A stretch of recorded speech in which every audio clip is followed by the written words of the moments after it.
Então, na janela da informação, conversar com ela, Janaína Camelo, direto da capital federal. Ótima tarde, que bom falar com você, excelente semana. Essa investigação com olhar de lupa do ministro Flávio Dino sobre as emendas. Assunto antigo que circula entre o Congresso e o Supremo Tribunal, né? Exatamente, Bruno, uma ótima semana para você também, sempre muito bom conversar com você, com todo mundo por aí. Boa tarde a todos que estão nos assistindo.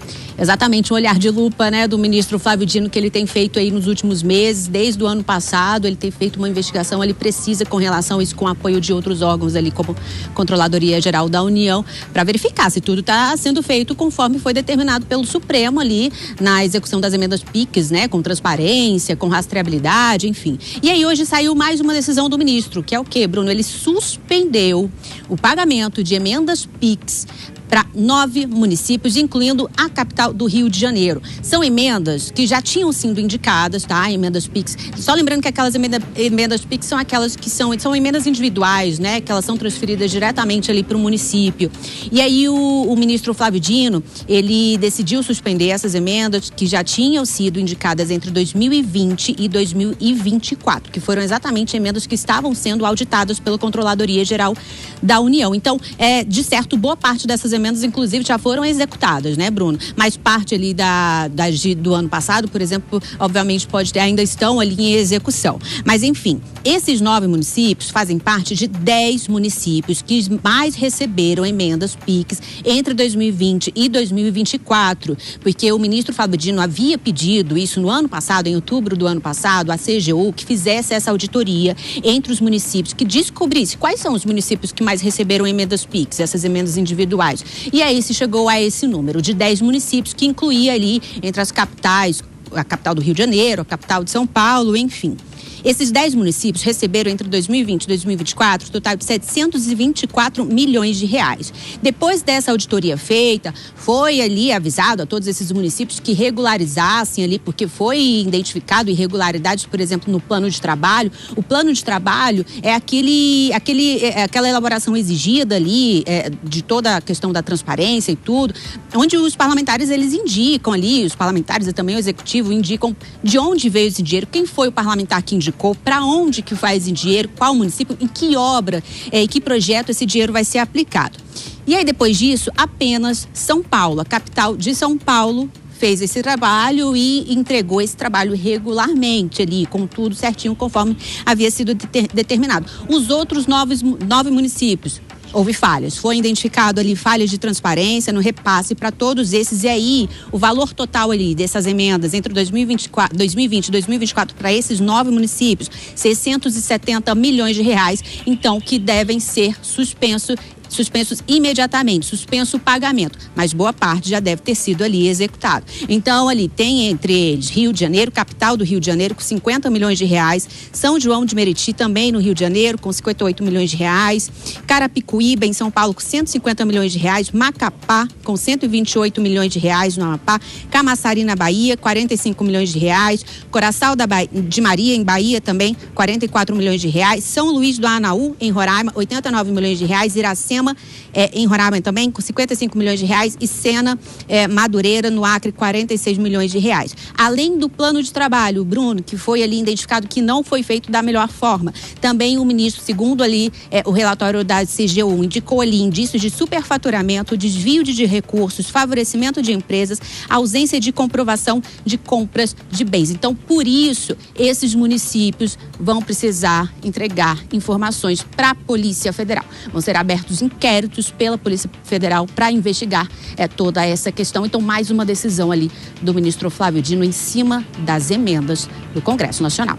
Bruno, a gente segue de olho, Janaína Camelo ao vivo lá do STF, de olho nesta ação autorizada, então, através do ministro Flávio Dino, ministro relator sobre as emendas, um assunto que rende muito. Já a gente volta a conversar. Vamos rodar então, iniciar nossa conversa com os comentaristas, começando com o Acácio Miranda. Acácio, ótima semana, excelente segunda-feira. A gente já falou aqui várias vezes que essa emenda, na verdade, esse orçamento que lá na campanha falaram, João Belutti, que iriam acabar com esse orçamento. Era uma ideia de acabar, porque tinha virado um instrumento de negociação, inclusive em um ano que antecede uma campanha eleitoral. Então jogam todo esse dinheiro naqueles estados, nos municípios, e claro que no ano que vem isso acaba revertendo em visibilidade, em obras e, consequentemente, resultado eleitoral. Agora, assinaram o cheque, mas não tinha ordem de serviço, né? Pois é, boa tarde, Bruno, boa tarde, Márcia, o professor Acácio e toda a audiência. Realmente, a existência da emenda por si só, ela desbalanceia o jogo político na medida em que os parlamentares que lá estão fazendo o seu jogo político, né, seu jogo eleitoral, eles têm acesso a recursos que quem está fora e quer entrar no sistema não tem.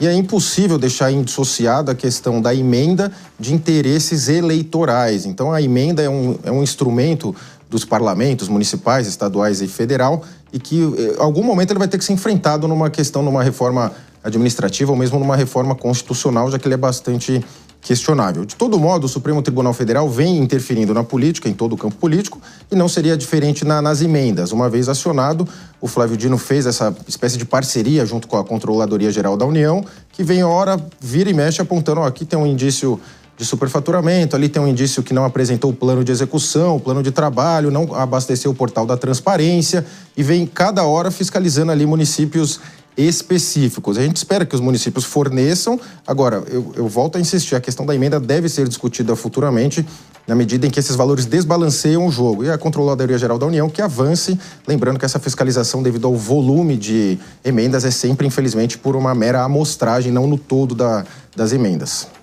Obrigada, João. A gente volta já já com você. Agora eu vou chamar o Acácio Miranda, também nosso convidado de hoje. Boa tarde. Acácio, eu vou te fazer uma provocação. A farra das emendas não é nova, né? O brasileiro já está acostumado. Não seria muito mais fácil, antes de entregar a emenda, exigir, né, essas propostas, exigir exatamente o que vai ser feito com o dinheiro, realmente ter alguém ali fiscalizando, porque depois que o negócio já foi feito, depois que o dinheiro já foi enviado, é muito mais difícil, né, saber que destino, né, para quem que ele foi, Acácio.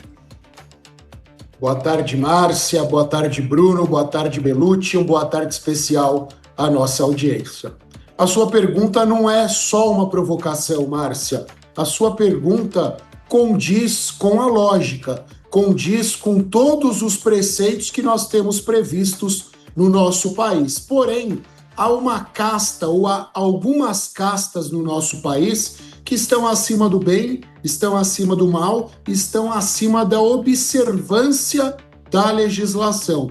E os nossos parlamentares estão inseridos neste contexto.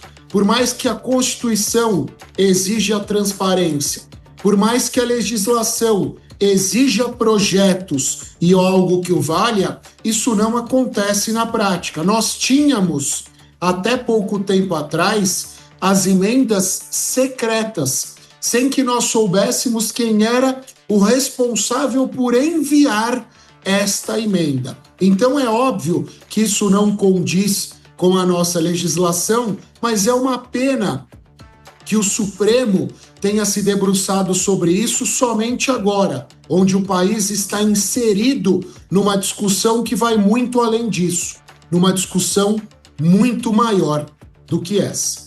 É, um país que não tem nenhuma prevenção, né? Não tem prevenção de crime, não tem prevenção da corrupção, não tem prevenção também de desastres climáticos. A gente só vai arrumar a casa depois que ela já está quase caindo, né, Acácio? Obrigada, João, também, Acácio, pelas análises, né? Vocês voltam ao longo do programa. Agora, às 2h13, o governador